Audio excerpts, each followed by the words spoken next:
Hello, it's Delusion Dispeller, and I was talking about borderline traits and borderline thoughts. So let's talk about one very important thing for you to remember if you are dealing with somebody with this disorder.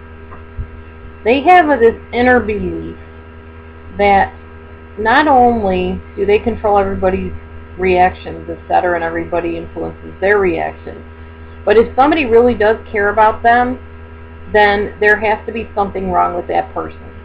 So say I have a friend named Jane, and she has borderline personality disorder. And I give her a gift and say, Jane, this is because I care about you. What she's thinking in her mind is, wow, what's the matter with you? Why would you care about somebody like me? Man, you must be a really messed up person to care about me. That's how borderlines process that type of thing.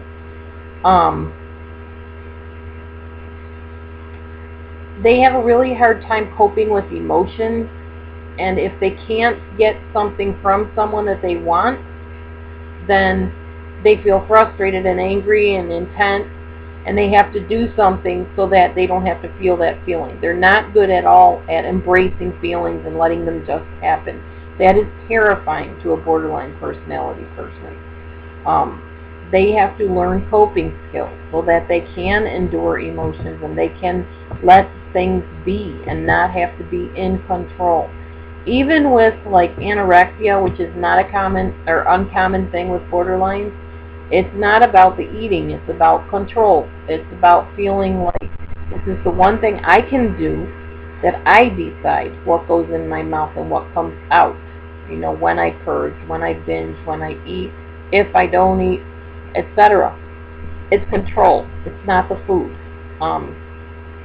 It's the same thing with any of these types of habits that they do. It's all about feeling in control and not feeling like these overwhelming feelings are happening to them that they absolutely cannot cope with. So that's why they do those unhealthy habits. They have very unstable interpersonal relationships. They go from clingy of please don't leave me, I can't live without you, I need you, I'm desperate for you, come back, don't leave, be with me forever, you're my world, can you just give me one more hug, just tell me you love me one more time, to fine then, leave me. Just don't ever think of coming back if you walk out that door. I hate you anyway, I don't know what I ever saw in you. In fact, I'm leaving you. I'm ending the relationship. I'm not going to give you the satisfaction of ending the relationship. I'm done.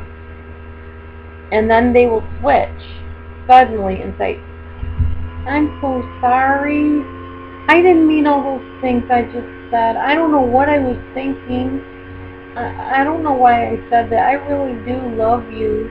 I am so sorry. But I wouldn't blame you if you can never forgive me. I wouldn't forgive me. It's like I said, it's exasperating, it's exhausting, it's crazy making at its worst.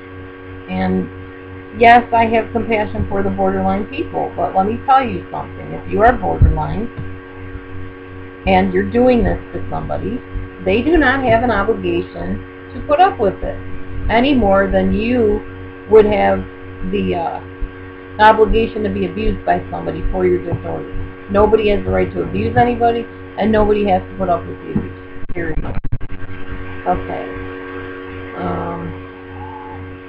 They also think that if you hang out with somebody instead of them, that there's something wrong with them, and that that other person is so much better than they are, and that of course you wouldn't want to hang out with them. That other person is way more worth your time than they are. And they'll say stuff like that.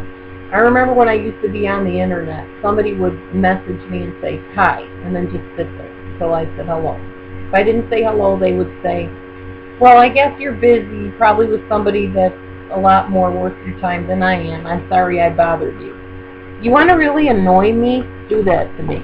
That really annoys me when somebody does that. When they make an assumption that because I did not answer them right away, that somebody else is more worth my time and that I don't want to talk to them. I do not like it when people do that. So don't do it. And don't do it to your friends either, because it's very, very irritating. Okay, stay tuned, and I will talk a little bit more about low self-image in the borderline person. God bless you, and thanks for watching.